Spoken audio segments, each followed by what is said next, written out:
today we are discussing about the class 9 chapter number 10 circle. क्या होता है circle? हम लोग जानते हैं सर्कल में देखो 2D फिगर है। क्या ये 2D फिगर है? एक बार देखिए कितना परफेक्ट सर्कल बना लिया मैंने, है ना? Thank you. ये है बीच में सेंटर, सेंटर से हम यहाँ पे क्या लिखेंगे बच्चों? रेडियस। अब वो रेडियस जो है ना, ये क्लास 1 सेकंड तक तो बता दिया मैंने, लेकिन क्लास 9 10th में आपको इससे भी आगे जाना है। तो क्लास 10th में है क्या, 9th में है क्या? 9th और क्लास 10th में दोनों बेस है theory base, theorem base. Theorem क्या होती है? कुछ ऐसे सिद्धांत जो आपको याद करने पड़ेंगे। तो अभी मैं आपको 11 थ्योरम लिख कर दिखाऊंगा और एक एक थ्योरम को एक्सप्लेन करने वाला हूँ। अगर पूरी वीडियो देखना चाहते हो तो प्लीज टिके रहो मेरे साथ। Today we discussing about the theorem number 1। मैंने लिख लिया है पहले ताकि आपको टाइम वेस्ट ना हो। इक्वल कॉर्ड्स क्या होती है? देखो कॉर्ड क्या होती है? कॉर्ड को बोलते हैं जीवा। क्या बोलते हैं? जीवा। हिंदी वाले भी देख लेंगे जीवा क्या होती है। जैसे मान लो हमारे पास ये दो कॉर्ड्स हो गई, जो सर्कल को 2 पॉइंट्स पे टच करे, उन पॉइंट्स को क्या बोलते हैं?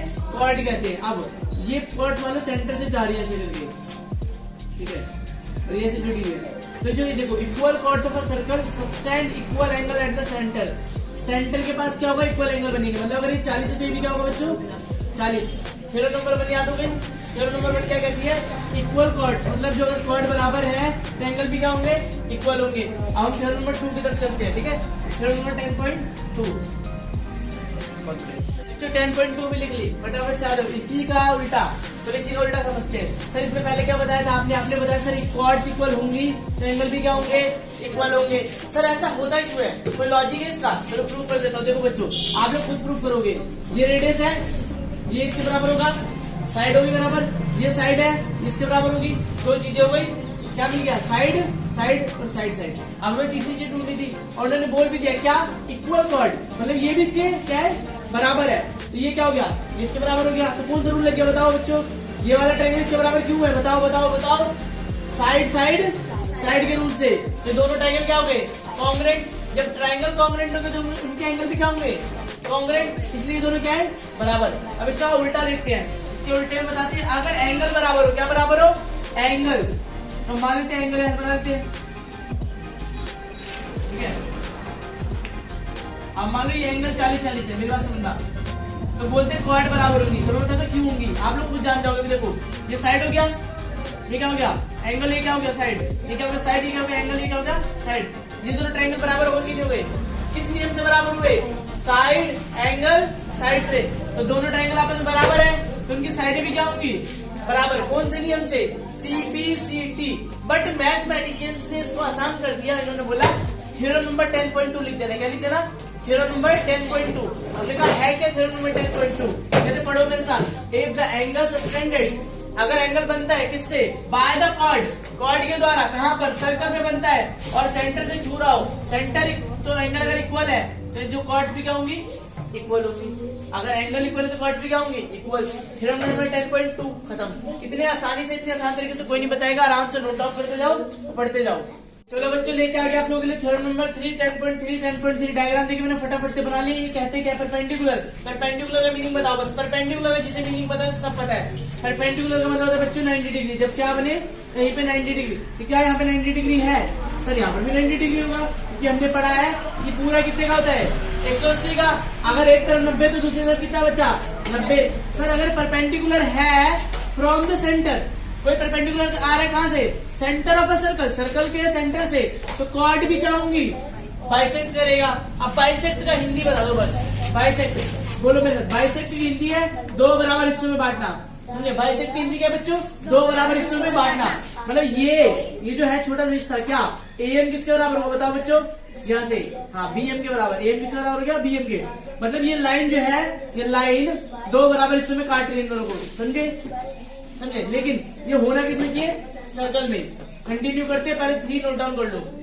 चलो अब मेरे से रफ कर देते हैं बच्चों। नई थ्योरम लेके आते हैं आप लोगों के लिए 10.8, जिससे एक्चुअली में आप 10.5 के नाम से भी जान सकते हो आप लोग, क्योंकि थ्योरम चेंज कर दी गई है। तो मेरे साथ बोलेंगे, याद रहेगा आपको theorem.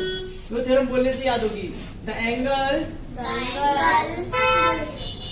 Subtended bye an arc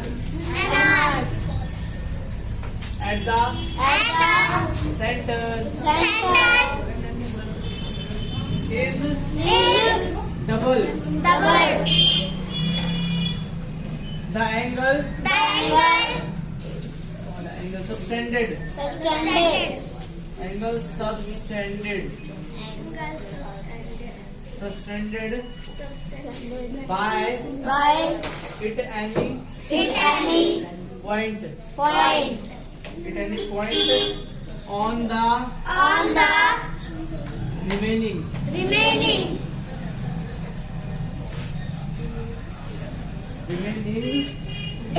part to the circle. ठीक है, अब समझना कि द एंगल सबटेंडेड, जो एंगल बना है किसके द्वारा? आर्क के द्वारा। सर आर्क क्या होती है? देखो ये बना है सर्कल, तो यहाँ पर लेंगे थोड़ी सी सेंटर से कुछ एक आर्क, ये लाइन है, ये एक लाइन है, ठीक है। तो यहाँ पर एक लाइन जाती है, समझते हैं ना? By an arc at the centre is double. मतलब यहाँ पर जो एंगल होगा, वो इससे क्या होगा? डबल होगा। मान लो बच्चों यहाँ पर बन रहा है 30 डिग्री, तो यहाँ पर कितना होगा? 60।